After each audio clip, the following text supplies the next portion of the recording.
সবাইকে নমস্কার। ছোট্ট পুষ্টি বাগানের আরেকটি ভিডিওতে আপনাদেরকে স্বাগতম। দেখতে পাচ্ছেন আজকে নিম গাছ নিয়ে বসেছি।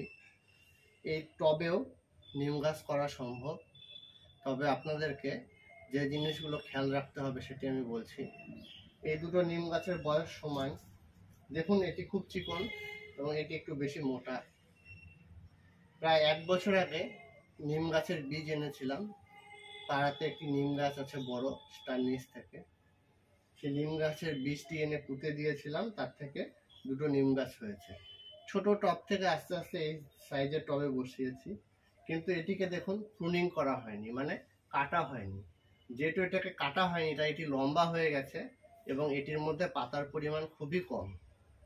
আর এটিকে দেখুন 2 মাস আগে 2-3টে ডালে কেটে দিয়েছিলাম।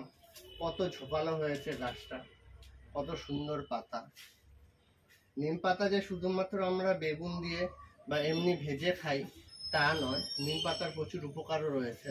নিম পাতা ফুটিয়ে যে জলটা পাওয়া যায় সেটি আমাদের শরীরে, মাথায়, বিভিন্ন জায়গায় ব্যবহার করলে চুলকানি এগুলো কম হয়।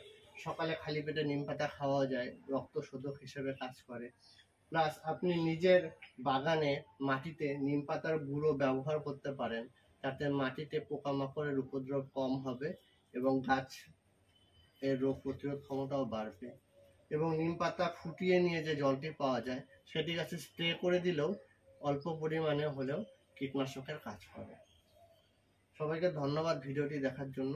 নিম পাতা জৈব মাটিতে লাগাবেন সম্পূর্ণভাবে, এবং কোনো প্রকার কেমিক্যাল সার বা পেস্টিসাইডের দরকার হয় না। গাছটি খুবই ভালো গাছ এবং বৃক্ষ শ্রেণীর গাছ যেহেতু, তাই মাঝে মাঝে বছরে একবার করে মাটি চেঞ্জ করে দিতে হবে, মূল কেটে ভালো করে রিপোর্টিং করতে হবে এবং অবশ্যই প্রুনিংয়ের মধ্যে রাখবেন। বছরে 2-3 বার করে প্রুনিং করে দেবেন, তাহলে দেখবেন এত সুন্দর ঝোপালো হবে এবং প্রচুর পাতাও আপনি পাবেন। নমস্কার ভিডিওটি দেখার জন্য। ভিডিওটি ভালো লেগে থাকলে চ্যানেলটি অবশ্যই সাবস্ক্রাইব করে নেবেন। দেখুন, অল্প মাটিতেই কি সুন্দর গাছ হয়। আমি অল্প মাটিতে এবং অল্প পরিশ্রমে এবং জৈবভাবে কি করে আপনারা অল্প জায়গায় চাষাবাদ করতে পারবেন, নিজের ছাদ বাগানে বা ব্যালকনিতে, যেখানে অল্প জায়গা থাকুক, 1 ইঞ্চি জায়গাও যেন আমরা নষ্ট না করি। কারণ গাছ একটু কেয়ার করলে গাছ হয়। এবং বাজারের থেকে আপনি নিম পাতা অনেক সময় কিনে আনেন, আপনার বাড়িতে যদি থাকে একটা ছোট টবে একটা নিম গাছ, তাহলে কতটাই ভালো হয় ভাবুন। পয়সার বাঁচার সাথে সাথে আপনার একটি গাছপালা লালন পালনের সুঅভ্যাস গড়ে উঠবে এবং মন মেজাজ সবই ভালো থাকবে।